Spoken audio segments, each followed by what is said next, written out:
Has Bank of Canada overshot interest rate policies?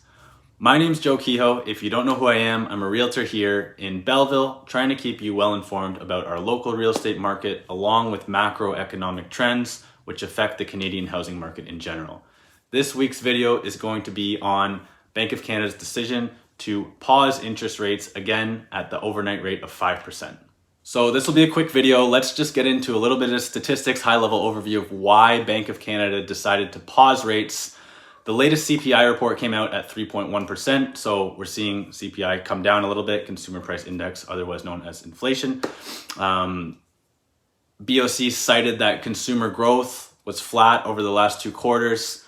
They're seeing low and volatile business investment, and also retail spending is down. So I know Canadian Tire is a good example. They put out earnings, that their earnings are down and have laid off employees going into the Christmas season. I know just word of mouth from other retailers that business is definitely slower this season compared to the last few years.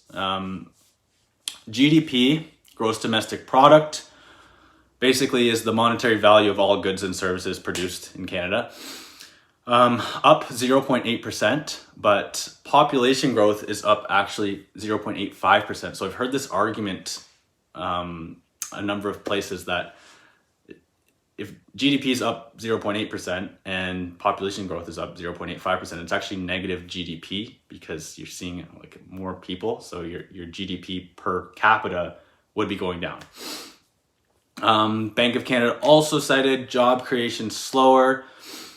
Unemployment's ticking up, getting a little bit higher, but wage growth still is higher than they'd like to see it at 4 to 5%. So I know we're seeing, a little bit more unemployment, a little bit harder to get a job right now. So that's all weighing into their decision to pause rates.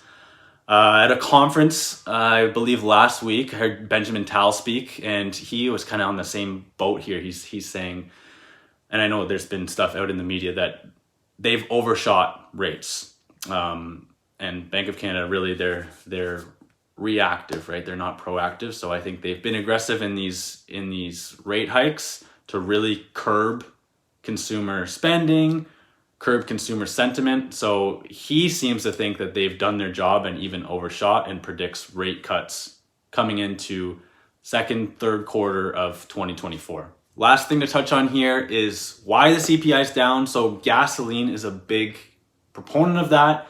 Gasoline is down about 10%. So that's brought the CPI down. I believe without gasoline, it's 3.6%. But shelter, my business, is still elevated. So shelter's CPI up 6.1% year over year. Mortgage interest costs up 30.5% and rent up 8.1%. So keep in mind, I've said this in other videos, shelter costs make up for about half of the CPI. So again, people have made this point, I've made this point before, that increasing rates, it's kind of a double-edged sword because it continues to increase CPI because mortgage interest cost goes up, and then rent goes up because people can't afford to buy homes, so they have to rent, or landlords have to charge more for rent because their mortgage costs have gone up. And shelter costs don't just involve mortgage interest costs, rent. They're like utilities, property taxes, everything, real estate fees. So shelter prices still remain elevated. Why are prices holding? The million-dollar question. Because of lack of supply. And that's just it. If we had a ton of supply coming to the market, we definitely see prices falling more than they have been. So that's it. Quick video today. Hopefully there's some insight here. As always, if you have any questions, please feel free to contact me at my website below, kehoerealestate.com. Thank you for watching, and see you next week for a new video.